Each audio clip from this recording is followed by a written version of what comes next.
Okay, thank you very much for joining us this morning. We're at 12 o'clock, so we'll make a start for our webinar. Thank you very much for joining us for this University of Bristol house hunting webinar. Today it will be an advice and information session for students looking for accommodation in the private sector. My name's Helena Morrison and I work in the accommodation office, and I'm hosting this session today with my colleague Louise Martin, who is one of our private sector advisors.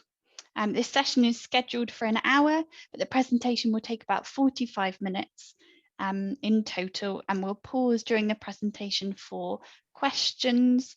So you can ask a question during the webinar using the Q&A function, which is just at the bottom of your screen on Zoom. Please do type in any questions you have there and we'll hope to answer them.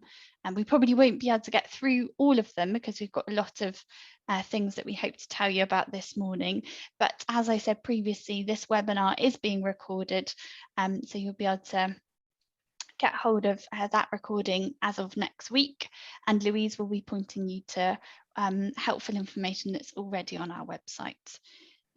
If you really have specific questions that you really need to ask particular things to Louise and Tash, who's a private sector advisor as well, please do feel free to use the email address that's on this slide. But I'll pass over to Louise, who will be guiding us through this presentation. Thank you. Hello everyone. As Helena just said, I'm one of the housing advisors in the private sector housing advice team, which is a free advice service for all University of Bristol students. And I've got a job share partner, Tash. We advise on anything to do with renting in the private sector, and we help to resolve all sorts of problems that students come up against during their tenancy and after it ends. And we also offer contract checks so you can get advice on your tenancy agreement before you sign it. We normally work from the accommodation office in the Hawthorns, but currently we're working from home. And so for now, if you need to get in touch with us, please contact us by email at the email address on the slide. There's lots of useful information on finding accommodation in the private sector on the university's website, including a range of fact sheets. And during this presentation, I'm going to take you to our homepage and show you where to find our resources. And we'll also have a look at one of the letting agency websites and one of the commercial halls to see what's available. Before I do that, I'm going to talk about some of the key issues you need to think about when you start to look for accommodation. And then later I'll talk about what happens when you find a property that you want to sign up for, and I'll go through some of the legal stuff.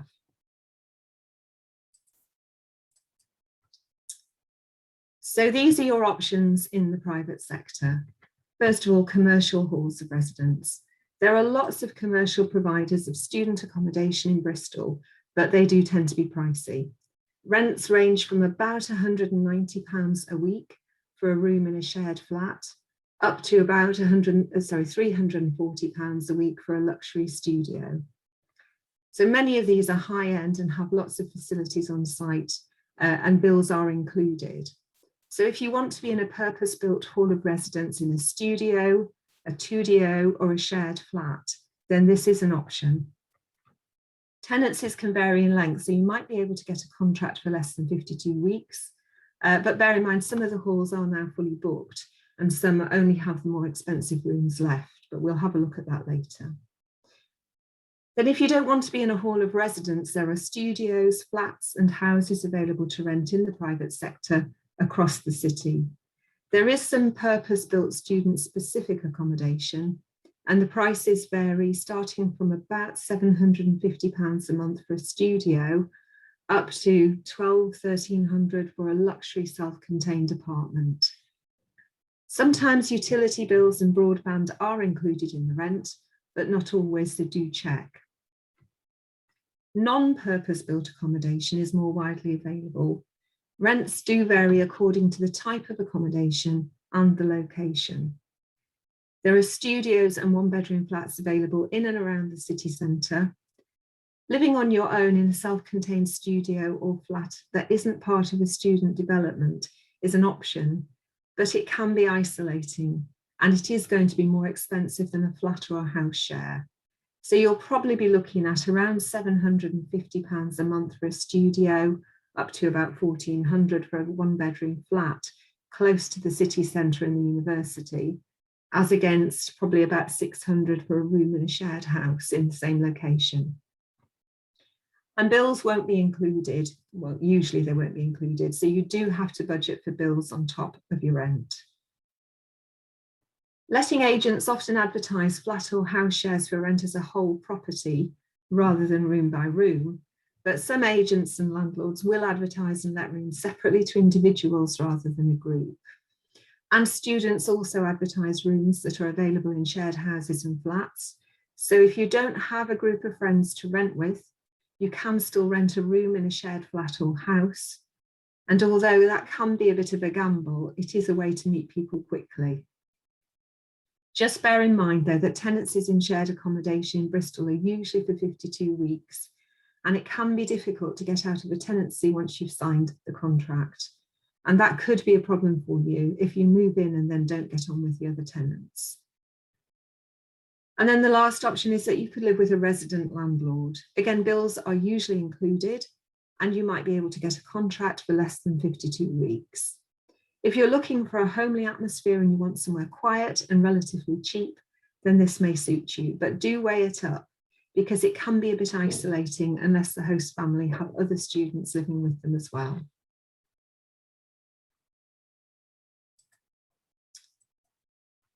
One of the first things to think about is location. So there is a lot of competition for student houses close to the university. So those are Clifton, Cotton and Kingsdown areas. And inevitably, these are the areas that tend to be more expensive and availability is limited. So unless you have a generous budget for accommodation, you will probably need to think about living a bit further away from campus. And the areas listed on the slide are likely to be cheaper.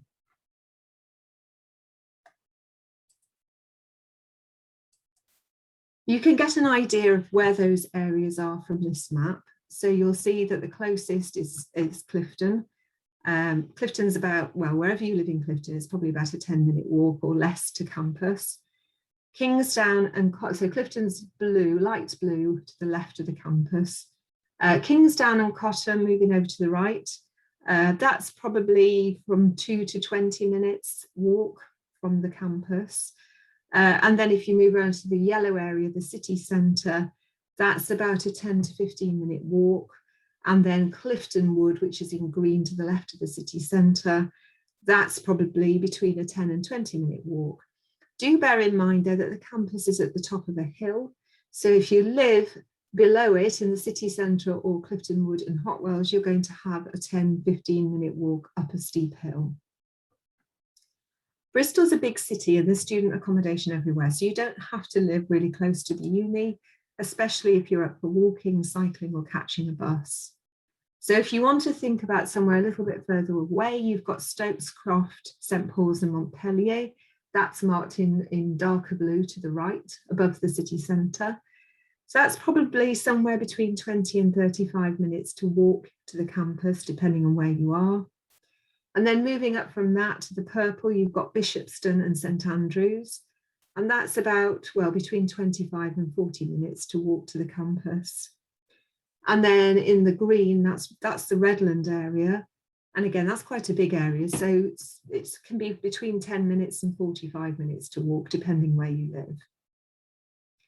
And there's also the Gloucester Road, which is another popular area. It's not actually marked, but it runs up between Stokes Croft and Kingsdown and Cotton and goes up to Bishopston and St Andrews. It's a long road, it goes a long way out of the city centre, but the student area is probably about a 30-minute walk from the campus. And then south of the river, we've got Southville and Bedminster. They are going to be about 35-minute walk in most parts of that area, but the last 10 minutes will be up the steep hill that I've already mentioned.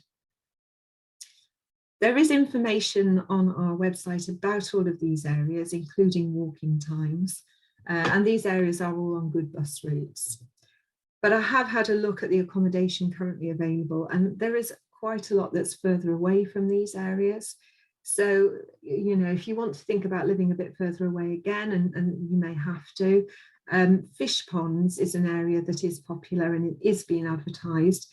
Fish ponds is, if you drive out of the city centre up the M32, it's the second roundabout as you go out of the city and then turn right.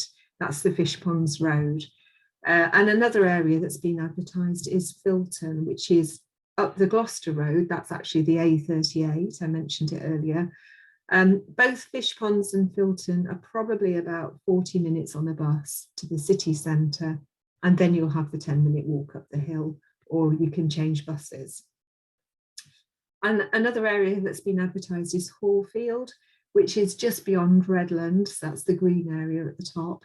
And it will take you about 50 minutes on a bus from Hallfield, but you can probably walk it in 50 minutes. So you'd have the choice. So that's just to give you some idea of the locations that you might be looking at later on today. I did mention bills, so do think about bills. They will be included in the Hall of Residence and in some other purpose-built student accommodation. Sometimes the bills or some of them are included. Usually it's water and broadband, but not necessarily everything else.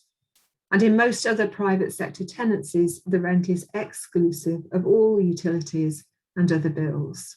So don't forget to budget for your bills on top of your rent. And the figures on the slide show the average amount per month that you can expect to pay for the utilities based on 4 people sharing accommodation. So obviously it could go up or down depending on how many of you there are in the property. But you're looking at paying about £40 for gas and electric, about 12 for water, 3 for a TV licence, broadband and line rental on average about £7, and contents insurance an average of £10 a month. We do recommend that you take out contents insurance because the landlord's insurance won't cover your possessions if there's a burglary or they get damaged in the property for some reason. So that's probably a total of about £72 a month on top of your rent. So remember to factor that into your accommodation budget. And whilst we're on the subject of utilities, do shop around for good deals when you move in. Try comparison sites like USwitch or Go Compare. Now, you are entitled to change suppliers, but some tenancy agreements require you to get the landlord's permission before you do so. And some landlords provide internet as part of your rent, so it's free or included in the rent. But be aware that this will be a basic package.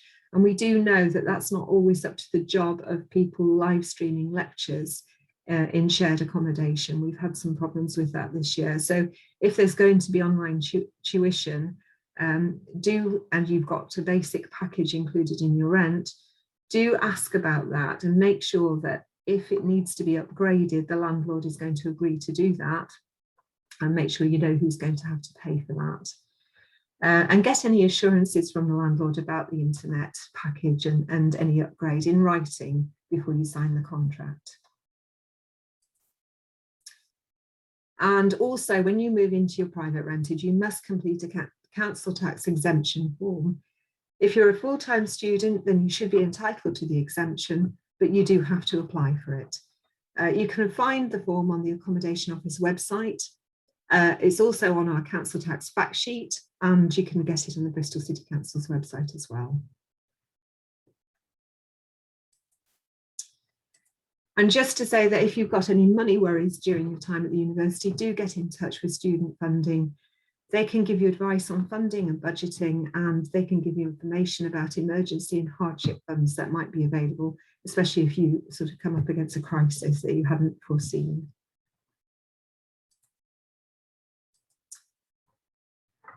So when it comes to living with other people, there is quite a lot to think about. First of all, think about the number of people you want to live with. If we go into another lockdown, do bear in mind you could be spending a lot of time with the people in your household, with less opportunity to go out and meet other people, and you may be limited in the number of visitors you can have to your home because of the number of people you're sharing with. So just take that into account when you decide how many people you want to live with. If you're moving in with people you already know, do find out if they've all got the same attitudes to following COVID restrictions on meeting up, having visitors and social distancing.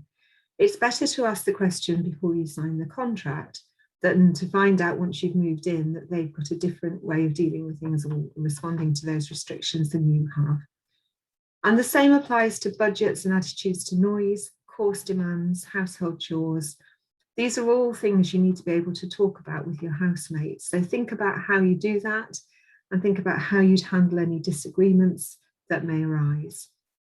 And if you're moving into a shared house with people you don't know, do still try to talk about these issues with the people you'll be sharing with if you get the opportunity to meet them or talk to them before you commit yourself.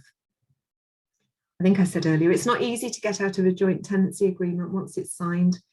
So do bear in mind that you'll be tied into it with those people probably for the next 12 months.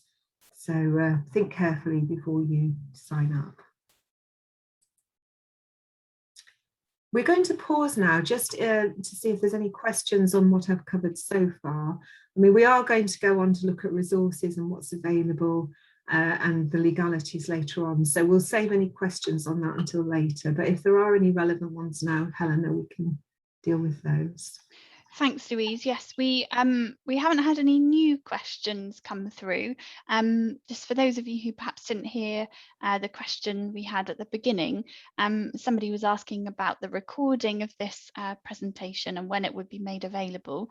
So we will make that available from next week on our website. So feel free to come back to our website next week to take a look at that. But as Louise mentioned, there are lots of resources already on our website, so feel free to go and have a look, and Louise will take you through some of those. But feel free to ask any questions that you have at the moment on that Q&A function at the bottom of your screen on Zoom. Louise, I don't know if you want to give us a minute or just move on. Yeah, maybe just move on because time is a little tight on this presentation. So maybe people are thinking of things and things will come for the next Q&A session. Great.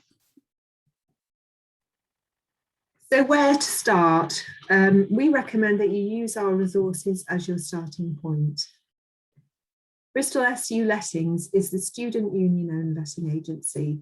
It's accredited under the Rent with Confidence scheme, which is a scheme approved by the 4 West of England local authorities, with a voluntary set of standards and requirements that landlords and agents agree to meet. SU Lettings has also got the largest portfolio of student accommodation of all types in our area. If you're looking to join a group or you want to advertise for other people to join up with to find a property together or to join an existing group, then use Bulletin Board. It's a secure website. You need to create an account using your University of Bristol email address, and then you can log in and look at the adverts or place an advert. If you don't yet have a University of Bristol email address, you can use another one, but then you'll have to wait for the accommodation office to verify your status, and that can take a few days at busy times. And then the other option is Homestay. If you're looking for a resident landlord, try Homestay. Landlords are vetted by the university if they're registered with Homestay, so that's a good resource to use. So those are our resources, and I'll come back to them in a moment.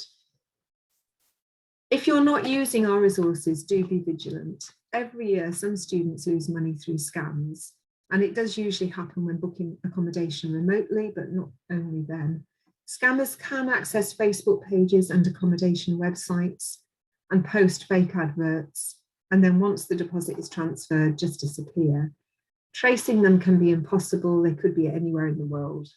And the pandemic provides them with more opportunities to target renters because more transactions are taking place online.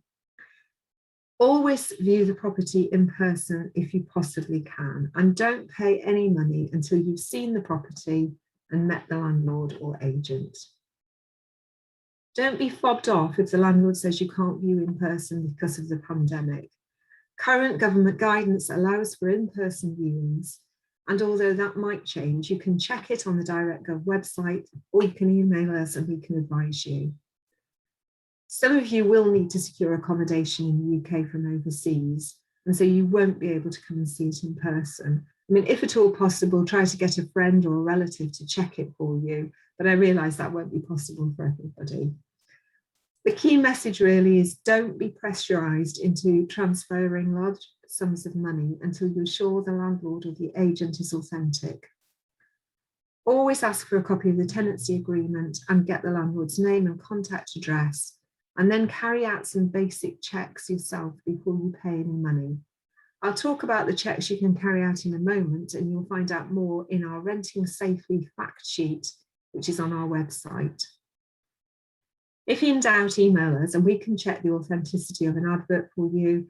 And we also know a lot of the agents and a lot of the landlords, so we can tell you whether or not we've come across them before.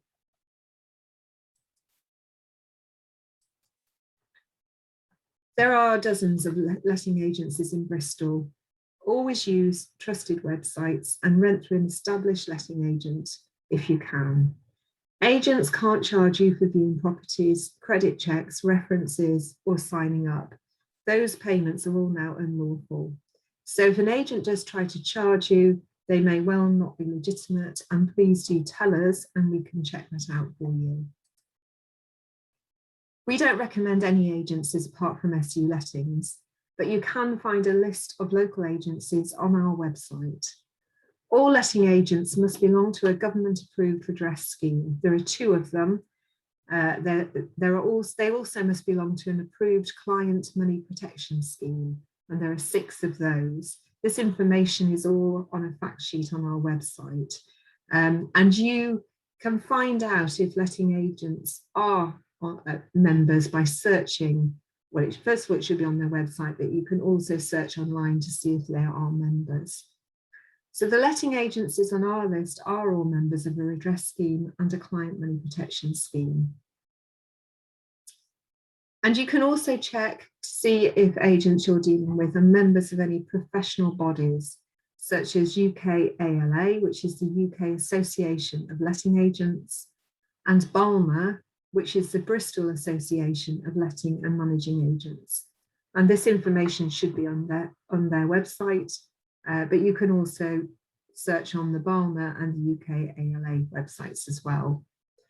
And you can also check to see if the agent is an approved member of the Rent with Confidence scheme. I mentioned it earlier. If they are, they'll also be a member of BALMA because that's an accredited organisation, and all members must meet the standards set down by that scheme. And the other check you can do for a letting agent is to see if they're registered as a company at Companies House. And if they are claiming to be a limited company, that's where they should be registered.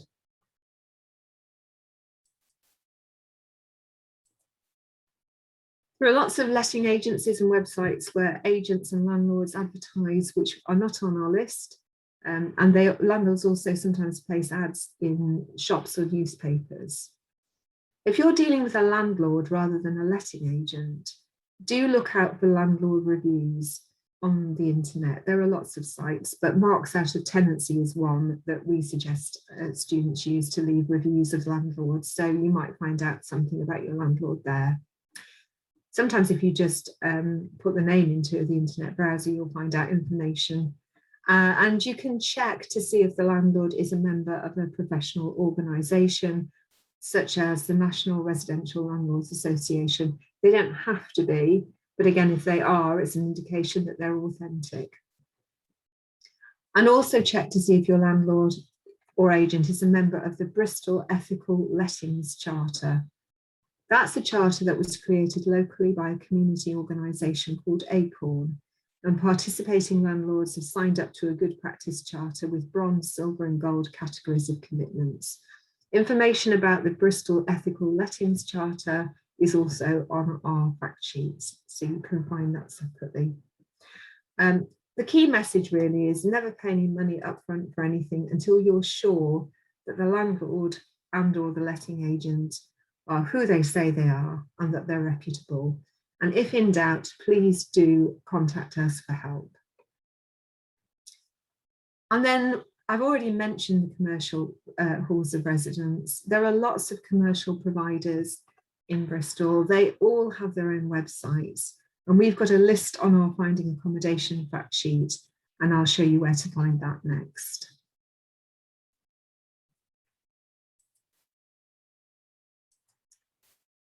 So we realise it can be a bit overwhelming getting started.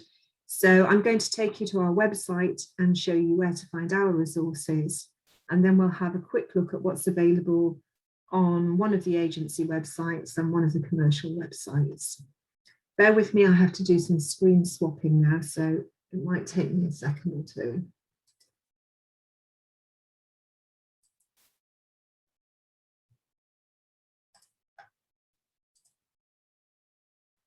Helena, can you give me the thumbs up if I've got there? Yes, Thank we can see that. Okay, so this is our private rented accommodation homepage. So you can see from that we advertise our webinars. There's a link there for our upcoming webinars. We've got a link here for more information if you're having problems with your landlord. We've got some coronavirus frequently asked questions there. But the main part of the homepage is about finding accommodation. And so here we've got a link which will take you to the next page with more information about finding privately rented accommodation. Here we've got a link to our fact sheet, which I've mentioned. And there's also a fact sheet on finding short-term accommodation here. And then we've got our resources, which I've just mentioned. There's our email address, a link for Bristol Su Lettings, and our accommodation in Bristol bulletin board. I'm just going to take you to the second page. You'll see our fact sheets: renting safely, finding accommodation, right to rent, a template inventory, finding short-term accommodation, and letting agent and landlord fees are on the right-hand side. And then on this page, you've got information about budgeting, who to live with, where to live, that's locations and information about different locations, finding properties, choosing the right place, and signing the contract. I'm not going to click on any of those because I'm going to talk about them all today, but that's where to find that information. And then I'm going to click on the bulletin board next because I mentioned it earlier. That's where you can post an advert to say you're looking to join a group of students, or if you've got a room in a house and you want to find another student to fill it, you can place an advert. So that should take you directly through there. And you need to create an account with your University of Bristol email address, and then you can log in and see the adverts and place an advert. And we have our finding accommodation fact sheet here as well as on the next page. So I'm going to click on it here so you can have a look at that. So in the fact sheet, we've got lots of information. We start off about avoiding frauds and scams, and then a bit about personal safety and right to rent, and then booking accommodation from abroad. And then we've got lists of websites that you can look at. But before I go any further, I'm going to click on the link, which is on the first page of it here. And that is a link that will take you to the letting agencies fact sheet, which I mentioned earlier. And here you'll find information about the letting agencies I mentioned earlier, a list of letting agencies that we know we deal with regularly.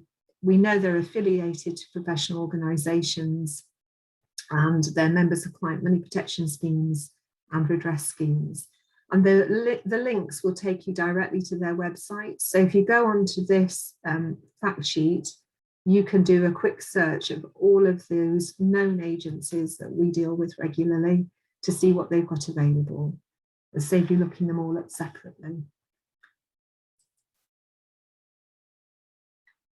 And then the next thing I'm going to take you to is Bristol Su Lettings, because that's the student union owned letting agency, and it's worth having a look at that. And we'll have a look and see what's available now. So this is their homepage.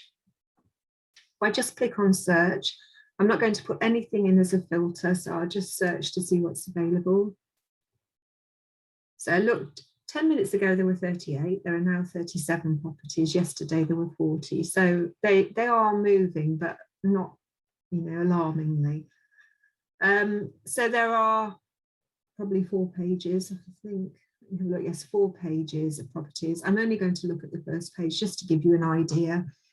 So we've got a 6-bed property in Berkeley Square. That's about 10 minutes from the campus. That's really close. We've got a 6-bed house in Fish Ponds and another 6-bed house in Fish Ponds. Radley Road is also Fish Ponds. Lodge Causeway is just a little bit further out. There's a 4-bedroom property you can see there. Graham Close is also Fish Ponds. And Berkeley Square, again, there's a 2-bed flat there. That's 10 minutes from the campus. This looks like a purpose-built, but I'm not sure that it is. But it's definitely student specific. This one is, these are all Queen's Road, really close to the university, and Corn Street is city centre. I haven't really got time to go into any more detail than that, but you can see the sort of thing that there is available. They are also advertising rooms in shared property, not just the whole house. I know from looking through their website earlier, there are rooms available for individuals to rent. So you don't have to be in a pre-existing group or find other people to rent them. And they've got a range of different types of properties, from purpose-built designer studios and you know, shared houses. And there are some city centre, some further out. There's a whole selection. I'm going back to our fact sheet now. And then if I move down the fact sheet, you will see we've got a list of commercial providers. I'm going to click on the first one, Abodus, just to have a look at their website. They've all got their own websites, and you need to just go on the website to see what's available. So I do know that they have properties available in Lawrence House and in the city centre, which is in the city centre, and in King's Square Studios, that was a mouthful, King's Square Studios, which is very close to the university as well. So if we look at what they've got, I'm hoping this will show us, yes. So they've sold out of their superior studios, but they do have standards at 265 for single occupancy and 305 for double occupancy, that's per week. And the premium studios, 310 for single and 350 for double occupancy. So I'm not going to go through any more of those, but you will if you look at our fact sheet. I'm just going to take you back to that. There are links to the commercial providers. You just click on the link and you'll go straight to their website, and you can have a very quick look at what's available by doing that, rather than having to Google or look for all of them individually. Okay, so now I am going to swap my screen again. Bear with me a second.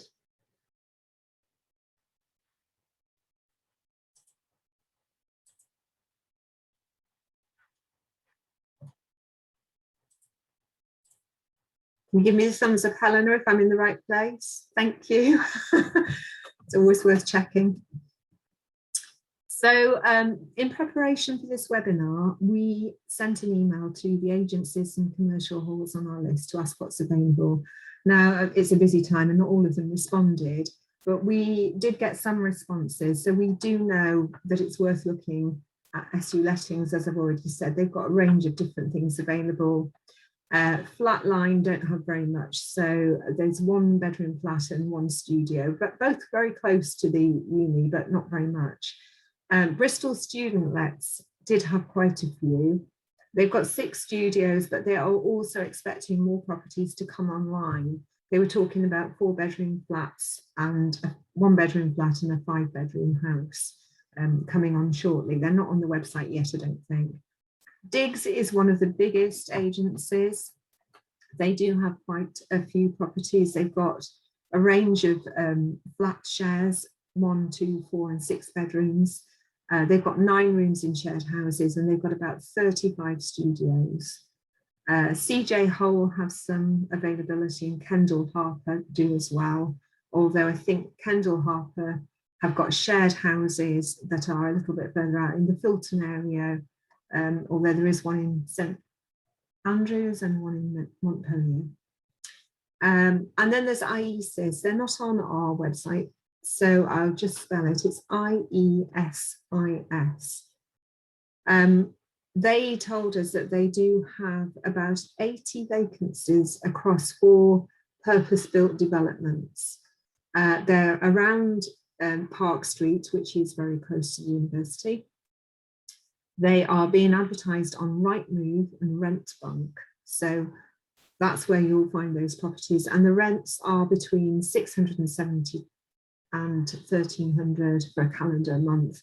They will be available from the 24th of September, but are being advertised now for people to sign up for them. So do have a look on Rightmove and Rentbunk for those. I'm going to pause now and see if there are any more questions before we move on and look at the legal stuff. Great. Okay, we've got another question about the tenancy. A student's asking, is the tenancy flexible? She's saying they're saying that very few house tenancies start from September. So what should they do about thinking about tenancies? So with house shares in the private sector, you're usually looking at a start date in July. So running for 12 months, 1st of July or thereabouts to the end of June. And landlords very often are not willing to be flexible about that, even though they know that you're not going to be living there until September. They very often will insist that the tenancy starts in July.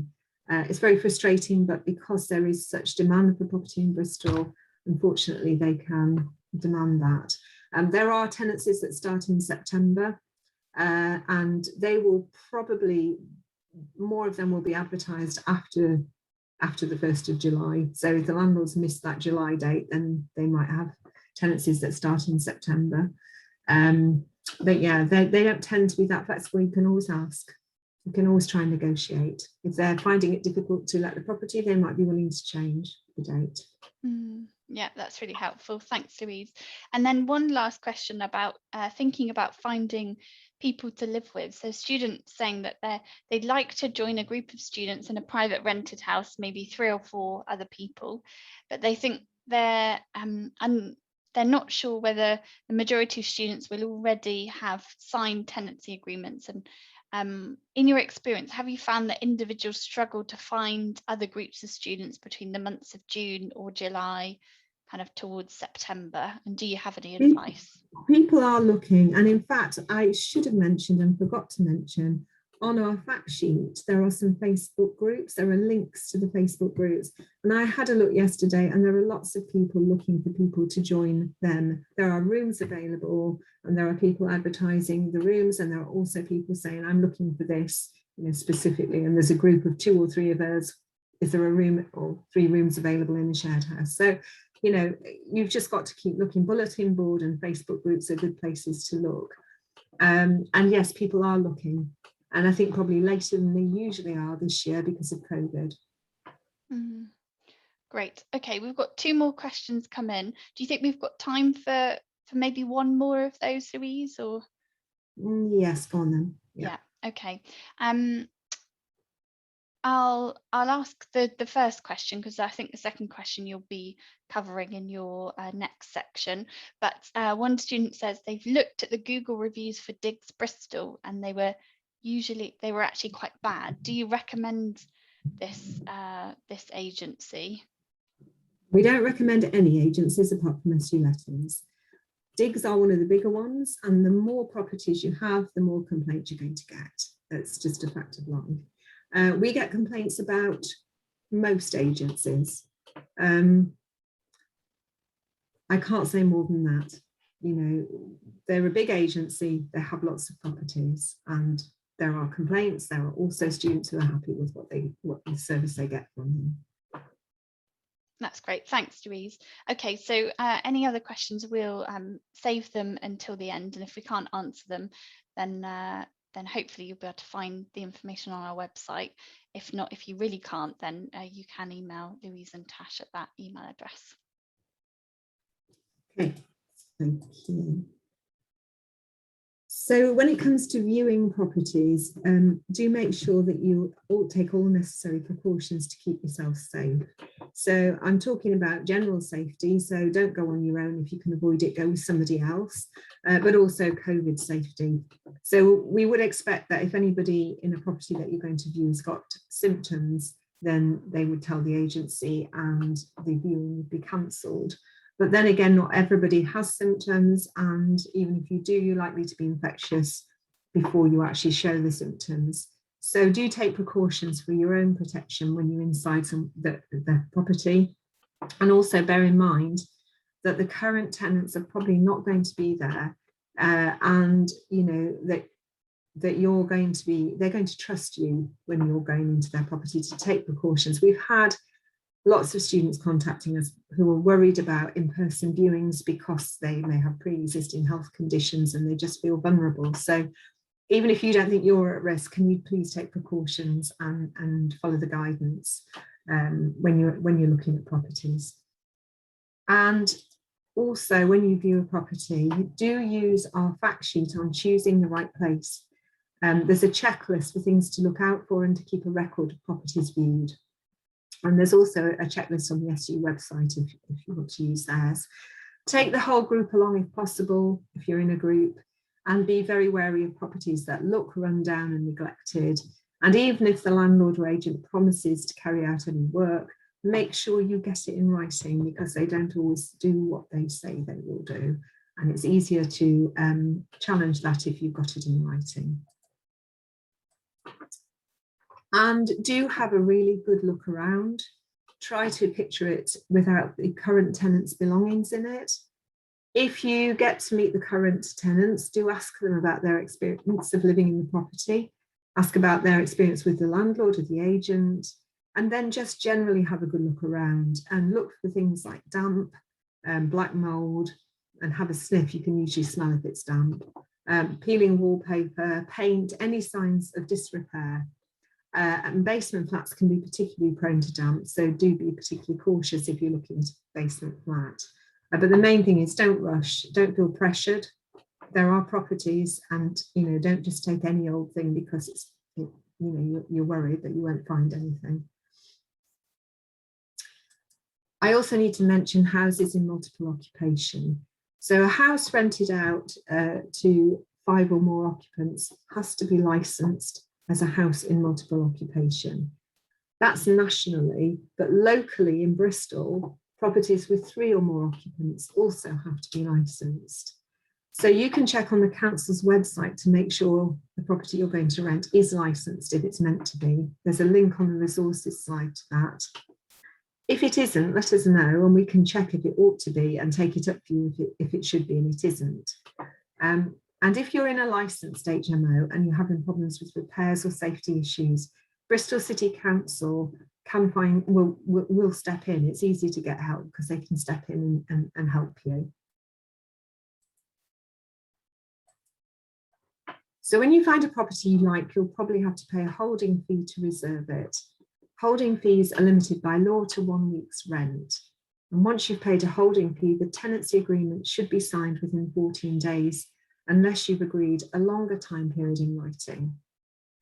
After signing the tenancy, the fee should either be returned to you within 7 days, or if you agree, it can be used towards your deposit or taken off your first month's rent.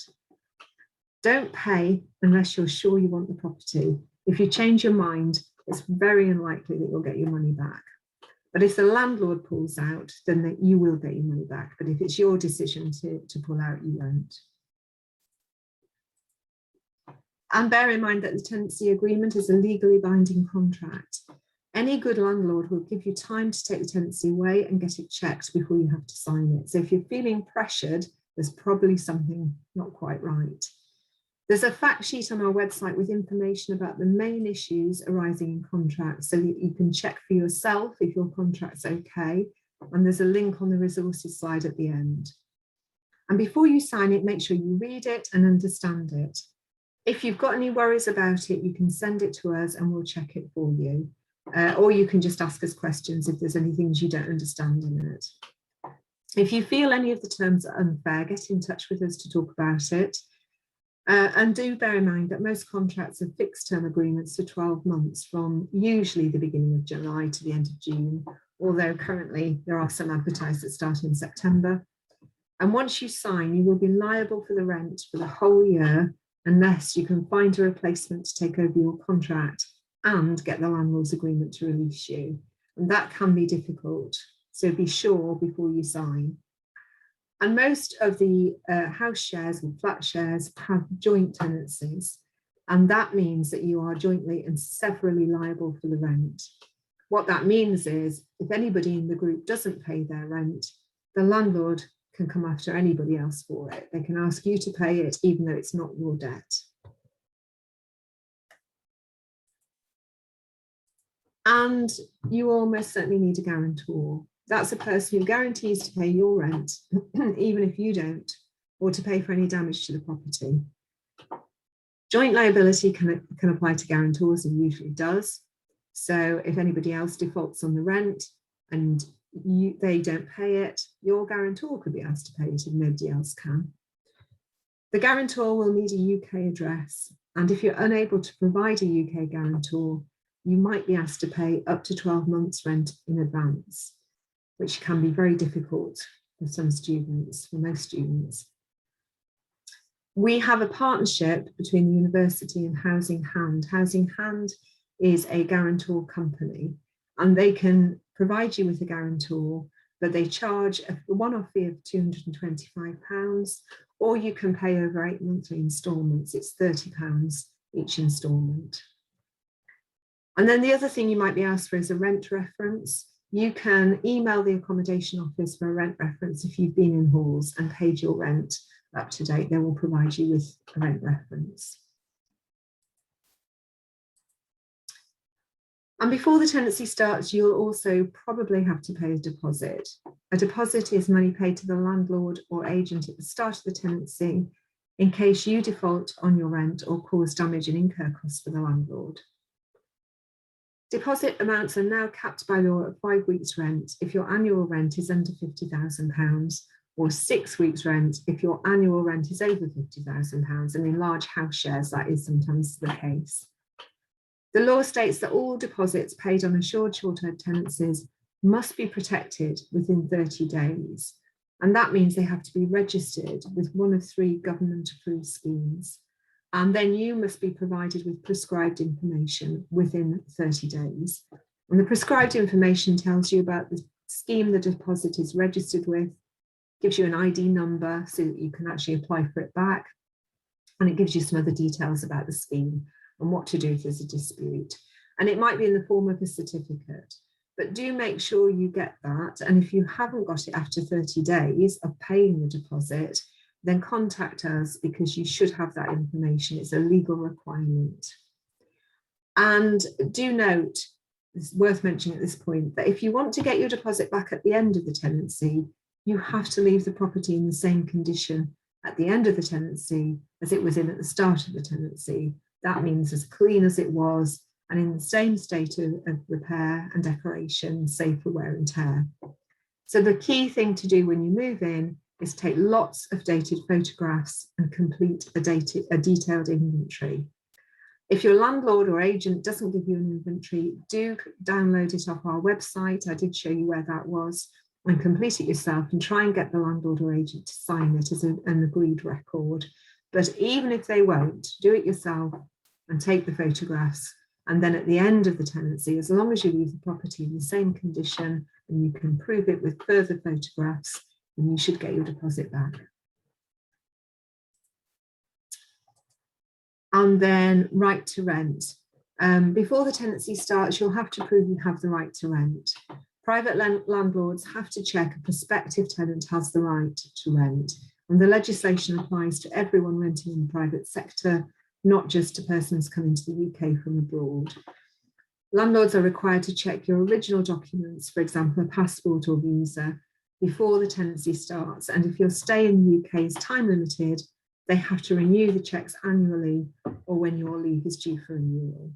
So normally they have to see the original documents with you in person, but during the COVID lockdown, things did change. So you can now scan and send in the document and then arrange for the landlord to check it with you present on a video call.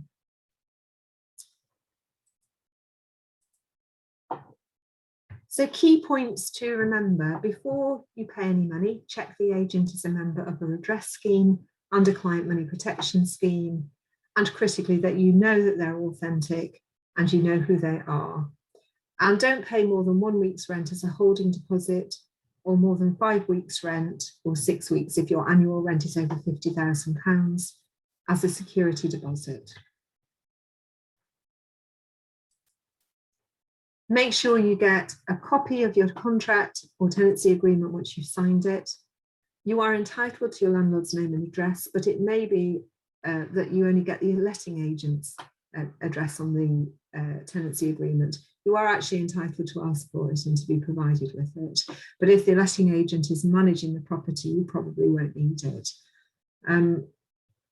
Make sure you get receipts for any money you pay out, and make sure you get any promises of work to be carried out before you move in writing.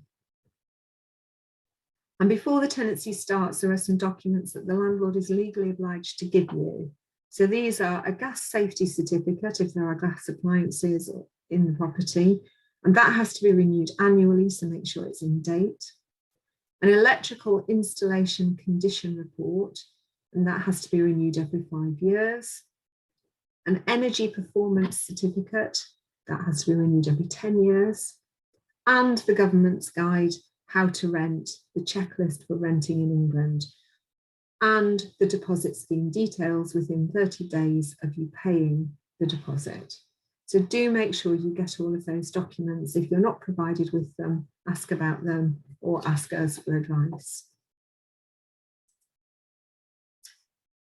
Okay, and so do remember that we are here to give you help and advice at any time, either before you sign up, if you've got questions, during your tenancy, and even after it's ended, for example, with help getting your deposits back. So do get in touch with us if you have any questions at all, and we will get back to you by email. I'm going to go to final round of questions now, but I'm going to put the resources slide up whilst we take any more questions. And I'll just talk you through the resources slide quickly. So at the top, we've got a link to our online house hunting module. And that's something that we would recommend for you. It's got lots of information in about house hunting. We've got the link to our website. We've got the link to the fact sheet on private rented advice, bulletin board, homestay we've looked at, and the letting agencies list, and then the link for checking the licensed HMOs. So that's the resources slide. Helena, do we have questions? Yes, we do. Thank you, Louise. So we've got just a few more minutes before we finish at 1 o'clock. One of the questions is about somebody's not sure whether they'll be able to come to Bristol for the next term. I guess perhaps if they're an international student, are there particular types of accommodation that you recommend they should look for in terms of being able to cancelling their tenancy, or does that not really apply? Does it just vary across the industry? What we found this year is that the private sector was very poor at responding to the crisis in terms of releasing students or offering delayed starts. It was very poor. And because there was no government legislation, there really wasn't very much that we could do, which is very frustrating. So some of the commercial providers offered delayed starts and were willing to negotiate about when, and change the start date for the tenancy, flexible start dates, and some of them offered discounts if students couldn't travel because of an international travel ban, and some of them did release people early, but it wasn't consistent across the sector, and that's the problem. So, you know, it very much varies. You can look on their website. I do advise you to do this if there's a risk that you won't come. If you're thinking about a commercial provider, look at their COVID policy and their cancellation policy. I've looked at quite a few of them for this year and they're not looking that generous. You would have to cancel, I think, probably before the 1st of July for some of them. And we won't know by then, probably, whether or not we're going to have another lockdown and there's going to be a problem getting here. So for most of those ones, you'd be stuck with their normal cancellation policy. And the normal cancellation policy is if you decide not to come, you have to pay the rent unless you can find a replacement for your room. And that would be by advertising on bulletin board or asking them to advertise it for you. But then you still have to pay the rent until you're released. And if you don't find a replacement, unfortunately, some of our students have paid rent all year and not been able to find a replacement. That's really helpful. Thank you, Louise. Okay, I'm mindful of time. There's a question here about thinking about renting and arriving in Bristol in September, and they've search Rightmove, but most houses seem to be available from July, which I guess is what you mentioned before. Should that person start looking for houses now or wait maybe kind of 1 month later? It's a risky strategy because if you wait too long, you will have less choice. It's as simple as that. There will be non-guaranteed students from the first, maybe non-guaranteed students from the first year looking. There will be postgraduates looking. You know, the demand won't go away. Let's put it that way. So the longer you leave it, the less choice you'll have in terms of, you know, type of property and price. You'll find something. I don't doubt you'll find something, but it might not be where you want it to be, and it might be, you know, struggle in your budget, etc.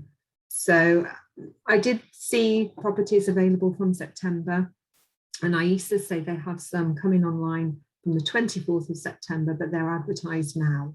So there are properties around with September start dates, and I recommend you try and find one of those. Great, thank you. We have one question, probably the final question that we'll be able to ask. Somebody is asking, if they have a rent, they're renting somewhere from July to June, would they be able to rent it out on Airbnb from July to August? No, you're not allowed to do that. It's prohibited under the contract. It's a good question, but most of the time you're not entitled to assign or sublet. It's prohibited under the terms of the contract, and the landlord will not be happy about that. Thanks for clarifying. Your landlord. You can always ask your landlord if they'll agree, but most of the time they will say no. Thanks for clarifying that, Louise. That's helpful. Just for those of you who might have seen the chat function, there were a few questions about the Facebook groups and the links to that. So I've added the links there, but do just head over to our website and like Louise showed you, go onto that guide to finding private rented accommodation, that fact sheet, and there will be all that information there. We haven't got time to put it back up again quickly, have we? Or do we? We've got a minute, so we could, could just show them. Is that the right screen? Not quite. What have you got? We can just see the resources slide, Louise.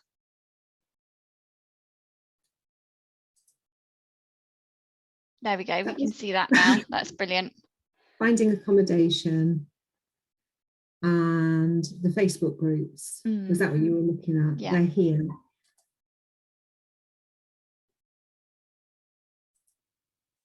So that's an Erasmus group.